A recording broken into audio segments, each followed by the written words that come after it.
Paz del Señor sea con ustedes. Estoy muy agradecido con Dios porque me permite nuevamente estar frente a ustedes, porque me permite ser un instrumento. En esta ocasión el tema lo he titulado La bendición de trabajar para el Señor.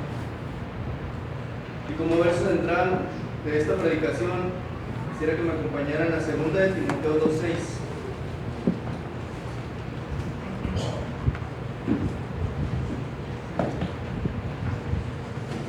Dice así: el labrador, para participar de los frutos, debe trabajar primero. Es un verso muy corto, pero que encierra una gran verdad. Es muy cierto que el labrador de la tierra, para poder participar de los frutos, debe de trabajar primero. Sabemos que existe un proceso para el cual llegar al fruto.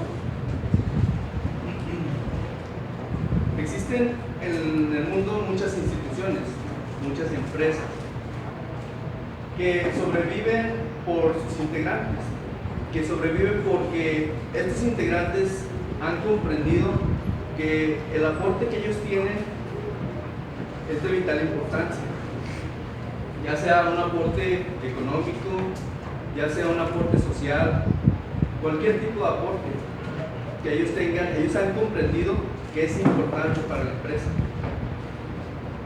Por otra parte, también se puede señalar que estos integrantes han comprendido que el verdadero compromiso es el que va a llevar a que estas empresas salgan adelante.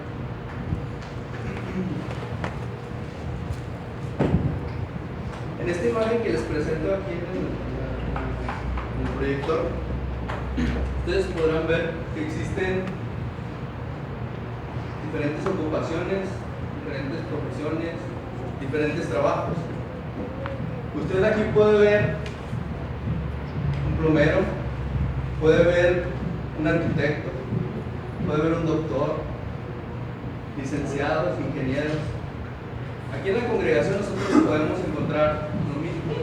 Podemos encontrar doctores, podemos encontrar contadores, podemos encontrar personas que tienen su trabajo secular. ¿En qué trabaja usted?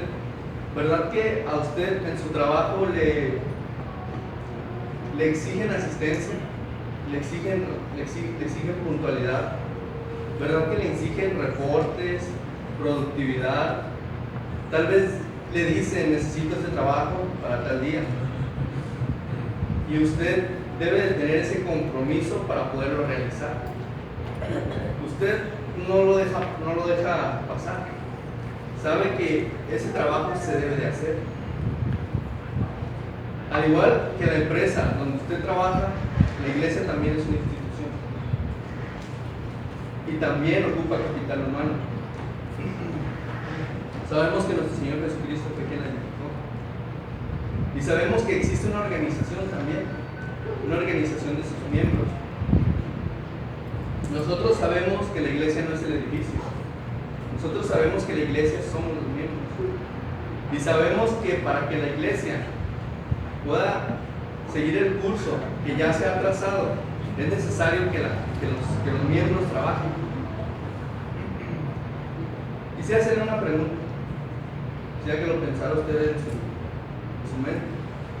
¿Qué tanto empeño le pone usted a su trabajo secular? El puesto que usted tiene, usted quiere sobresalir, quiere seguir al siguiente puesto que está en la jerarquía. ¿Verdad que usted no quiere quedarse ahí donde está? ¿Verdad que usted tiene en su mente el poder seguir trabajando, cumpliendo con responsabilidad para en algún momento subir al siguiente puesto? ¿Por qué ese empeño que usted le pone a su trabajo? ¿Por qué ese mismo empeño no lo pone dentro de la iglesia? ¿Por qué ese mismo empeño que usted tiene para querer sobresalir, para querer ser diferente a los demás, porque usted no lo aplica a la iglesia? Nuestro Señor Jesucristo espera que el mismo esfuerzo que nosotros le apliquemos a nuestro trabajo secular sea el mismo esfuerzo que nosotros apliquemos aquí dentro de la iglesia. Aquí no hay de que ahora no estén contratando o ya mañana se terminan las contrataciones. Sabemos que siempre hay lugar, siempre es momento para trabajar. Cuando nosotros analizamos y podemos ver personas que no trabajan para la obra y que son meramente espectadores, este tipo de personas son las que probablemente sean más vulnerables a este tipo de cosas.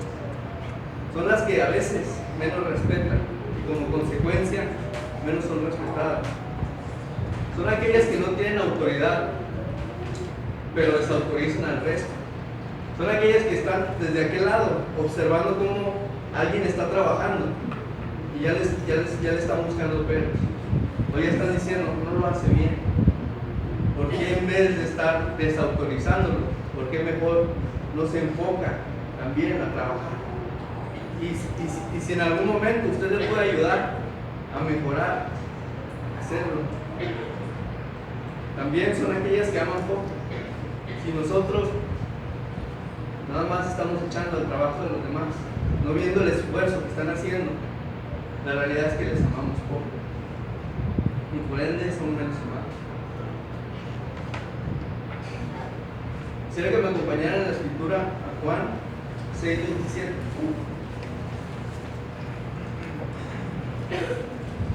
En esta porción de la escritura vamos a encontrar lo importante que es trabajar para el Señor.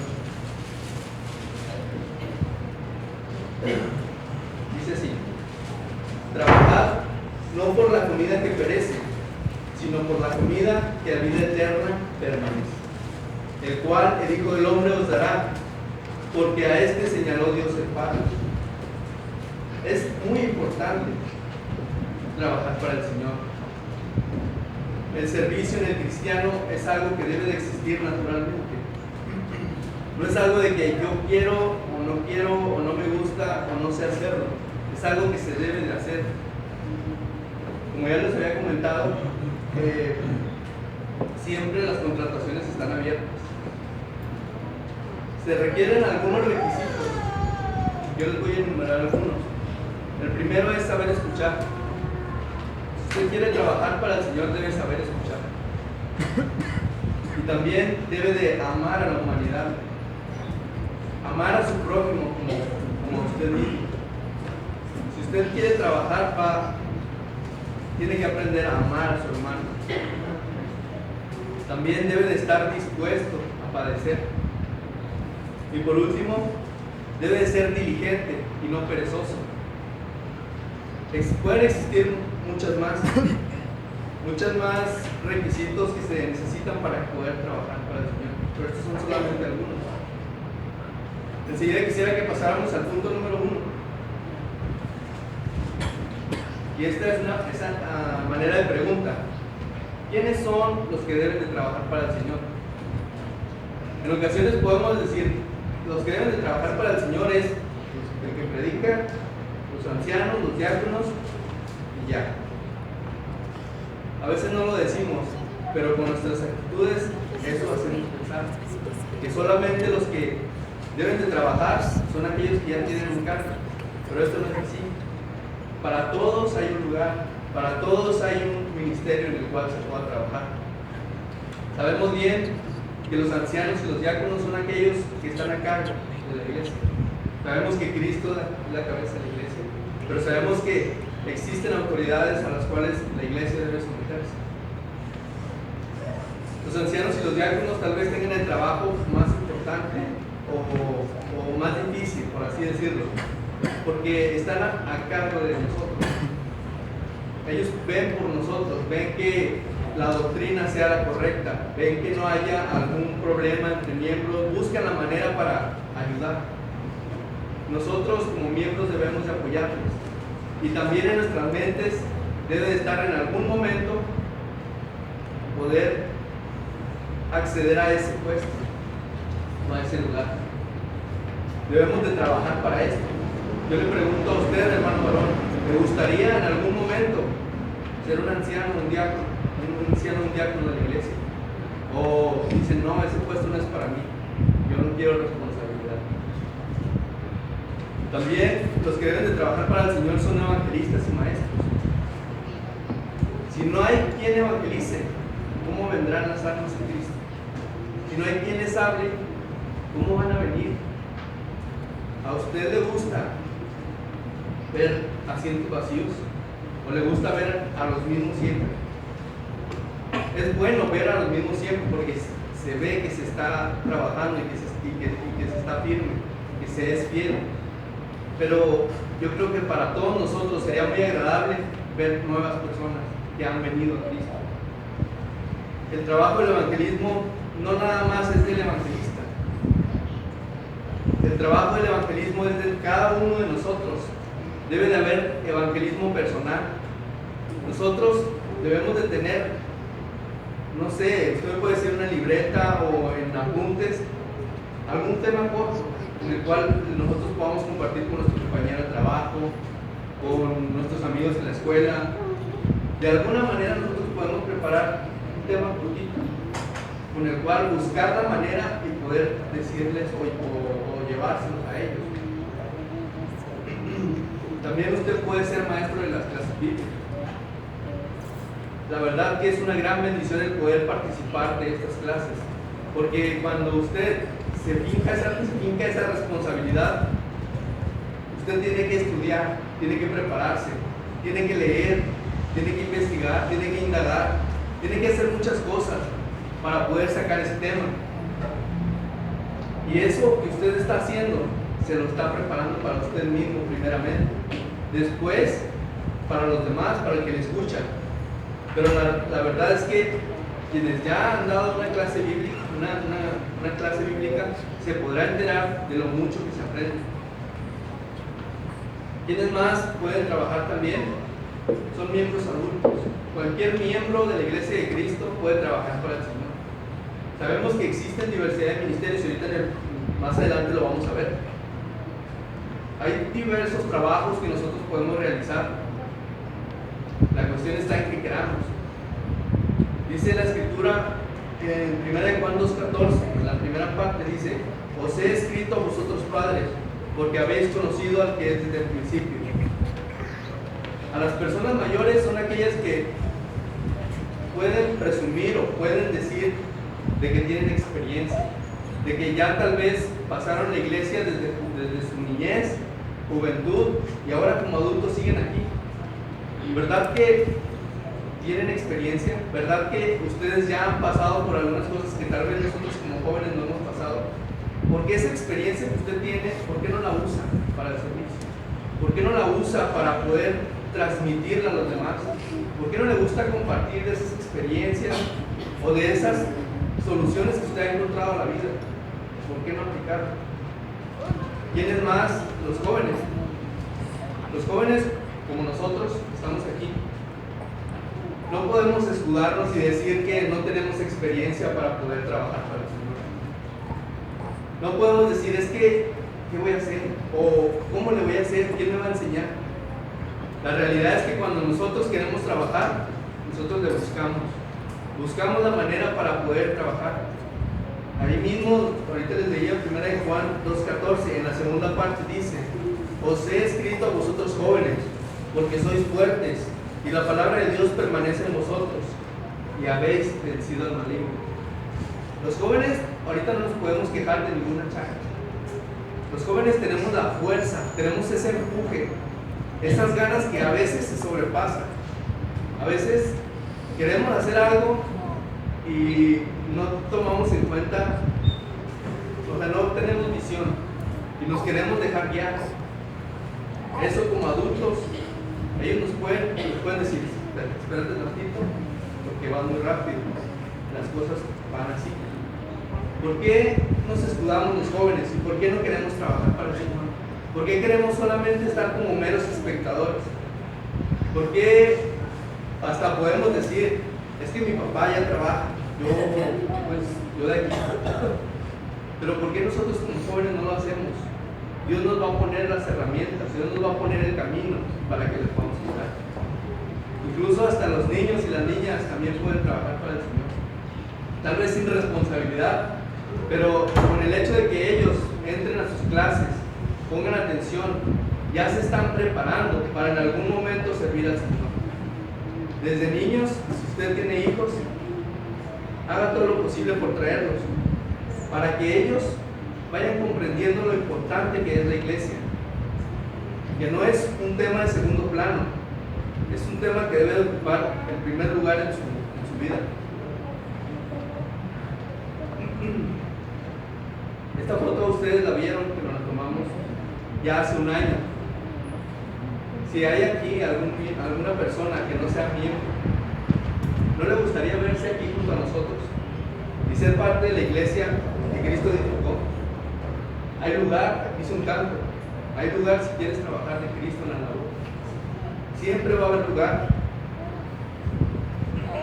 Puede que ahorita haya alguien que no sea miembro de la iglesia. Ahorita nombré solamente miembros, pero no por esto significa que por no haberlo mencionado a personas que no son miembros de la iglesia significa que no puedan trabajar. También pueden trabajar.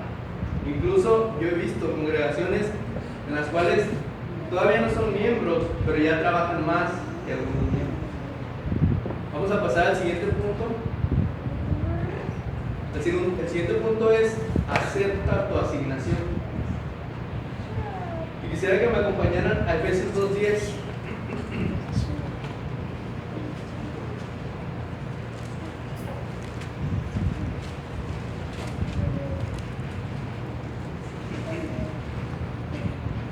Vamos a leer.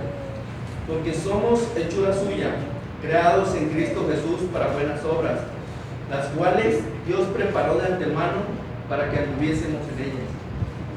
Dios, antes de llamarnos, ya tenía preparado un trabajo para nosotros, algún ministerio, algo en lo cual nosotros podemos trabajar. Porque a veces no queremos obedecer. Nosotros fuimos puestos en la tierra con un propósito, y este propósito es servir a Dios y a los demás. Ese es el corazón del cristiano: servir a Dios y servir a los demás. Siempre que nosotros servimos a los demás de alguna manera, estamos sirviendo a Dios. Estamos cumpliendo con uno de sus propósitos.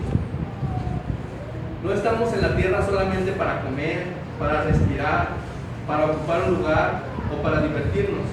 Esa no es nuestra función en la vida. Nuestra función es cumplir con lo que Dios nos ha encomendado. Dios nos redimió para que hiciéramos su obra santa. Esta frase que les voy a decir, quisiera que se les quedara mucho en su mente. Dice: tú no eres salvo por buenas obras, sino para hacer buenas obras. Dios nos llamó para eso. Dios nos llamó porque nosotros hayamos sido buenas personas.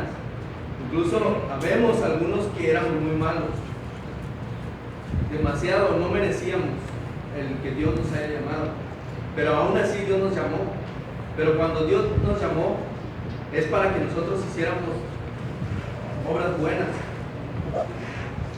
En el reino de Dios siempre hay un lugar, un propósito o un rol para cada uno de nosotros. Siempre hay una función que cumplir. Yo estoy seguro que usted se ha dado cuenta que siempre hay trabajo, siempre. Nosotros no podemos decir: es que ya lo hacen los demás, es que ya hay quien haga su trabajo. Si usted se acerca y le dice: hermano, ¿me ayudo?, va a ver que inmediatamente le va a decir sí. Nadie se va a negar. Cuando nosotros comprendemos ese rol o ese lugar que debemos ocupar en la iglesia, esto es cuando nuestra vida toma un valor, un significado, cuando comprendemos para qué Dios nos llamó. Una vez que nosotros hemos sido salvados, Dios intenta usarnos a nosotros para su obra. Él tiene un ministerio para cada uno de nosotros. Quisiera que me acompañaran a 2 Timoteo 1:9. Dice así: quien nos salvó y llamó con llamamiento santo, no conforme a nuestras obras, sino según el propósito suyo y la gracia que nos fue dada en Cristo Jesús antes de los tiempos de los siglos. Nosotros no fuimos llamados por buenas obras, fuimos llamados para hacer buenas obras. Usted en esta imagen tal vez ya se puede imaginar a qué historia se refiere. Y quisiera que me acompañaran a leer este pasaje, está en Mateo 4.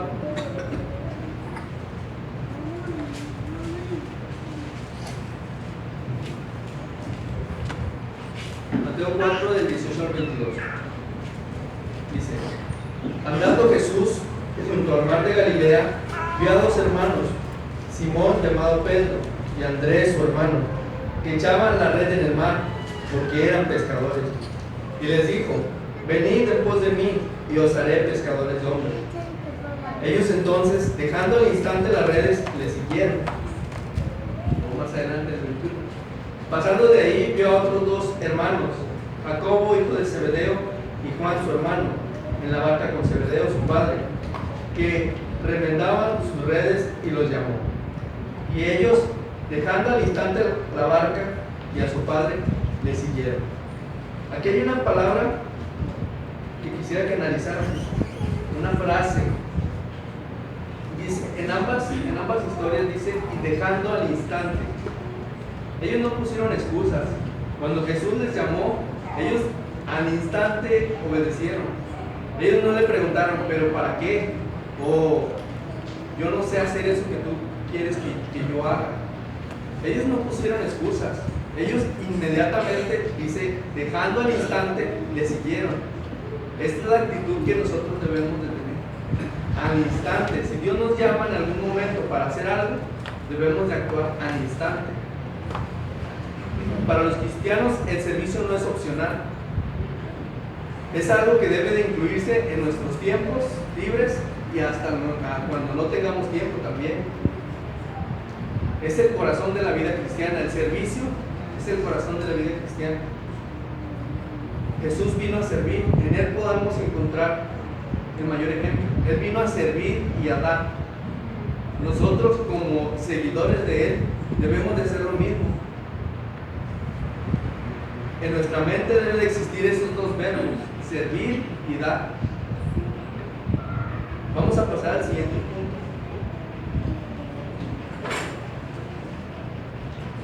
Existen diversidad de trabajos o ministerios. Usted me podrá decir, ya los conozco. Sí, pero quisiera que me acompañara a 1 de Pedro 4:10. 1 de Pedro 4:10 dice así: cada uno, según el don que ha recibido, ministrelo a los otros, como buenos administradores de la multiforme gracia de Dios. Vamos a cambiar la palabra ministrelo por servicio y vamos a leerlo otra vez. Cada uno, según el don que ha recibido, sírvalo a los otros, como buenos administradores de la multiforme gracia de Dios. Si nosotros hemos descubierto algún don o algo que nosotros podamos hacer por la iglesia, eso es lo que debemos de con lo que debemos de servir a nuestro Dios. Nosotros somos herramientas en las manos de Dios. Yo sé que usted conoce algún tipo de herramienta, conoce un martillo, sabe para qué sirve un martillo, sabe para qué sirve un desarmador, unas pinzas.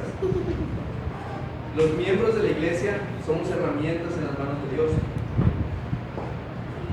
Cada uno con su aporte o con su don puede hacer que se complemente el trabajo de la iglesia. ¿Qué son los recursos? Los recursos son los talentos naturales con los que nacimos. Algunas personas tienen la facilidad natural con las palabras. Otras tienen recursos atléticos, son buenos para el ejercicio tal vez. Otras son buenas para las matemáticas, para la física, para la mecánica. De todo hay. Aquí podríamos hacer un sondeo y sacar para qué es bueno cada uno, y créanos, vamos a encontrar gran diversidad.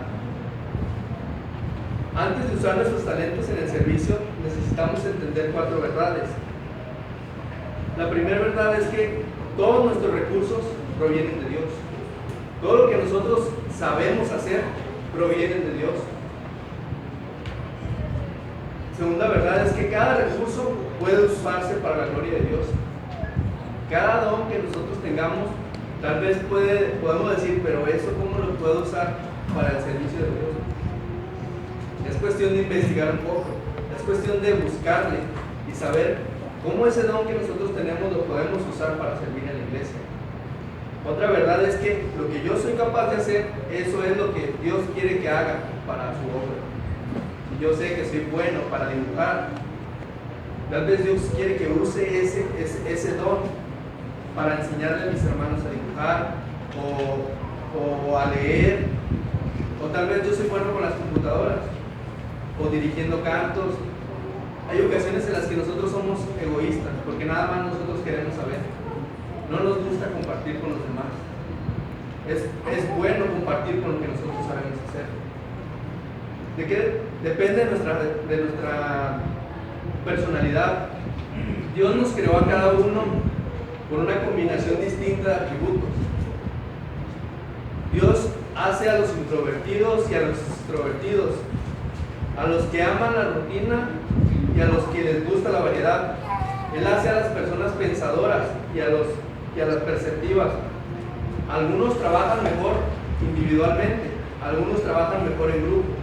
Hay de todo. La realidad es que no hay temperamentos correctos o equivocados. Todos juntos se hace el complemento del servicio. Y es necesario para que haya un balance en la iglesia. Esto es lo que podemos confirmar en 1 Corintios 12:6. Dice, y hay diversidad de operaciones, pero Dios que hace todas las cosas en todos es el mismo. Diversidad de operaciones. Cada uno tiene un don, cada uno tiene tal vez algo en lo que es bueno. Eso, junto a los demás, puede hacer en conjunto que se complemente la obra. Incluso nuestros antecedentes también nos ayudan. A veces podemos decir, pero ¿cómo voy a poder yo servir a Dios? ¿Qué es lo que yo puedo hacer? Si nosotros analizamos nuestras experiencias familiares, educacionales, vocacionales, espirituales, de ministerio, incluso hasta las dolorosas. Si nosotros hemos tenido experiencias dolorosas en nuestra vida, de esas Dios nos puede preparar. ¿Para qué? Para que los hermanos sepan que es posible salir de esas experiencias dolorosas, o de cómo le hicieron ellos para poder salir adelante. Aquí en la proyección podemos ver que existen diversidad de trabajos o ministerios en los cuales nosotros podemos trabajar. Podemos ser maestros de clases bíblicas, podemos dirigir o ser maestros de cantos y alabanzas, podemos dirigir oraciones, podemos ayudar en la repartición de la cena del Señor. En el aseo del edificio tal vez es algo más fácil, pero por ahí podríamos empezar la predicación. Y aquí hay un trabajo que yo creo que se nos está pasando a algunos. Tal vez no a todos, tal vez usted me puede decir, no, yo sí le hablo a mis compañeros de trabajo, yo sí le hablo a mi familia, pero la realidad es que a algunos se nos está olvidando este trabajo. Este ministerio es un ministerio muy importante.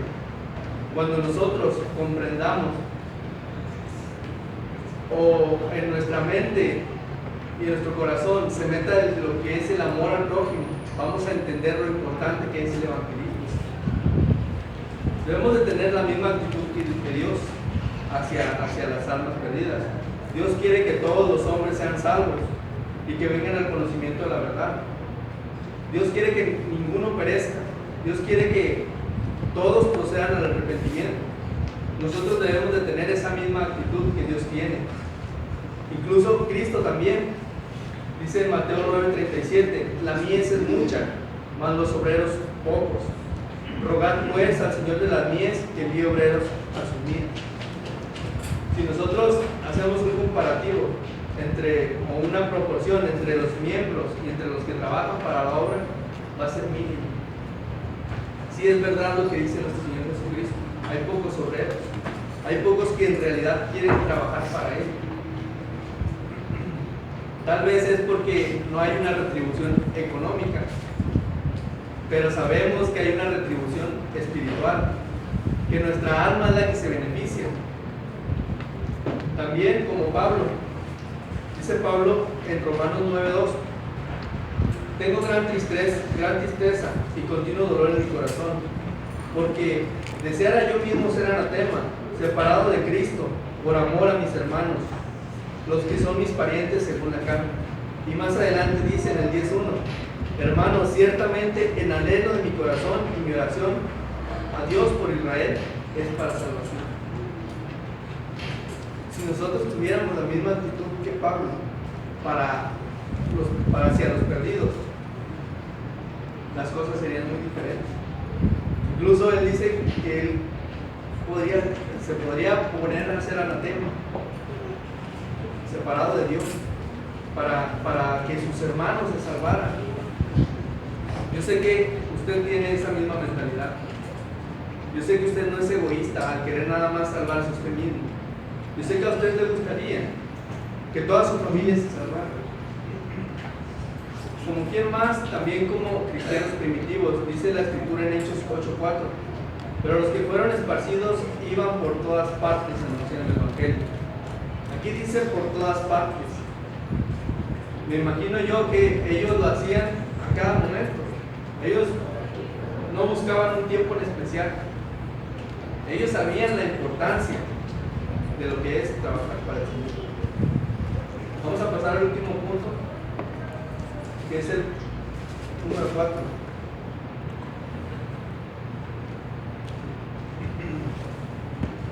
Trabajar para el Señor trae frutos. Ya vimos tal vez un poquito incómodo para quienes no han puesto en su corazón trabajar para el Señor. Pero ahora vamos a ver las bendiciones que trae el trabajar para el Señor. Trabajar para el Señor trae frutos, y el primer fruto es contentamiento en las cosas de Dios. Es muy gratificante hacer la voluntad de Dios. Es muy gratificante cumplir con la voluntad y saber que se está haciendo lo correcto. Servir al Rey de Reyes. También trae satisfacción para con Dios. Dice la escritura en 1 Corintios 15:58. Así que, hermanos míos amados, están firmes y constantes, creciendo en la obra del Señor, siempre, sabiendo que vuestro trabajo en el Señor no es en vano. El trabajo para el Señor nunca es en vano. Va a haber una retribución en su momento. También dice en Hebreos 6:10, porque Dios no es injusto para olvidar vuestra obra y el trabajo de amor que habéis mostrado hacia su nombre, habiendo servido a los santos y sirviéndoles a Dios. Es un trabajo muy importante y existe satisfacción para con Dios. Otro fruto es que se tiene ánimo para seguir trabajando para el Señor. Cuando usted sirve al Señor, se anima solo, no necesita que vengan y le estén animando. Habemos algunos hermanos que es necesario que nos estén animando a cada momento para que sigamos firmes y constantes. Cuando usted trabaja para el Señor, usted solo se anima. ¿Por qué usted solo se anima? Porque usted tiene que estar meditando en la palabra de Dios. Usted tiene que estar constantemente estudiando. Tiene que estar orando. Tiene que estar siempre en comunión con nuestro Dios. Y es así como usted se anima. Si usted quiere mantenerse siempre animado en las cosas del Señor, trabaje para Él. Y va a ver cómo usted mismo se va a animar. Otro fruto es que adquirimos más amor por los resultados que Dios da. Cuando nosotros trabajamos por el Señor, entendemos todo el proceso de lo que es trabajar por el Señor.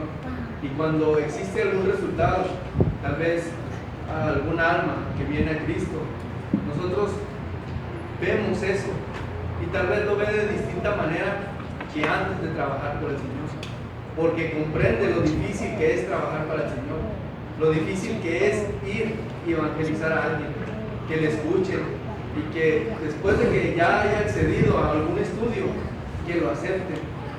Cuando usted trabaja para el Señor, comprende eso. Último fruto que nos trae trabajar para el Señor es prosperidad espiritual. ¿Qué es la prosperidad? La prosperidad, bienestar o mejora, éxito, desarrollo o un curso mejorable, un curso que lleva hacia un buen camino. Como en el trabajo secular, sabemos que nosotros podemos tener prosperidad económica, podemos ir mejorando en bienes, tal vez en la vestimenta podemos ir mejorando, Tal vez sabemos aquí que Dios nos bendice en gran manera en nuestro trabajo y se ve cuando nos va bien, pero nos estamos olvidando de la prosperidad espiritual. Nuestra alma es la que va mejorando cuando nosotros servimos al Señor. Entonces, como conclusión, todos debemos de trabajar para el Señor. Para todos hay lugar. Debemos de aceptar nuestra asignación. Dios ya nos llamó y Dios nos llamó para buenas obras. Hay muchos trabajos, hay muchos ministerios, siempre va a haber algo en lo que se pueda trabajar. Y como resultado de trabajar para el Señor, vamos a tener frutos que nos benefician a nosotros mismos. Vimos que como parte importante no se nos debe de olvidar evangelizar. Este es un trabajo muy importante que tal vez se nos está olvidando. ¿A quién quiere usted ganar para Cristo? ¿Cuáles son los obstáculos que se le van a presentar? Tal vez usted ya ha visto algún obstáculo. Tal vez usted ha intentado hablarle e inmediatamente le han cortado la plática. Le han dicho, no gracias, no quiero saber. O le han dicho, no tengo tiempo. Usted ya vio esos obstáculos. ¿Sabe cómo va a remover esos obstáculos? ¿Ya está pensando qué es lo que puede hacer para remover estos obstáculos? Trate de imaginar a esa persona, pariente, amigo, compañero de trabajo, sentado aquí, a un lado de usted, sentado aquí cantando himnos, participando en la cena y la ofrenda. Imagínelo, preparado para la muerte o para la segunda venida de nuestro Señor Jesucristo. Debemos de trabajar para el Señor con mucho optimismo. El enseñar a otros el Evangelio es el favor más grande que usted les pueda hacer. No un favor de invitarlo a alguna fiesta, a alguna cena que usted haga, invitarlo a ver alguna película. El favor más grande que usted va a encontrar es invitarlo a la iglesia.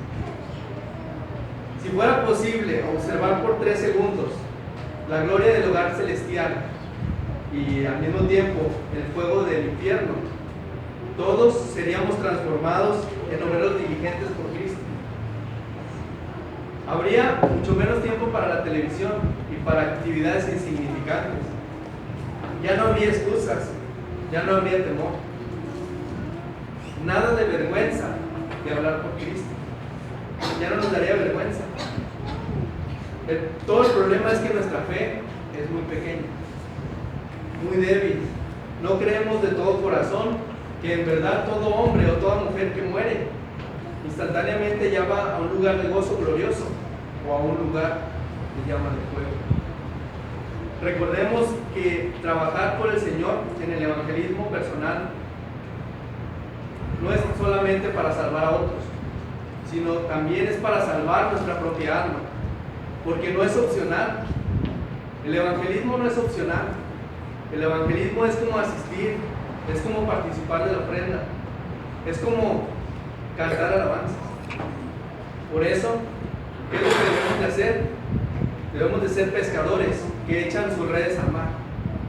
No esperemos que los peces vengan solos al mar. Hay que echar la red y recogerlos para Cristo. Si hay algún amigo que nos visita, es necesario que usted acepte a Cristo en su vida. Él está buscando obreros. Él está buscando personas que le quieran trabajar para Él. Acéptelo como el jefe, como su patrón de su vida, como su supervisor. Y la más grande bendición, que es su salvación, va a llegar a su vida.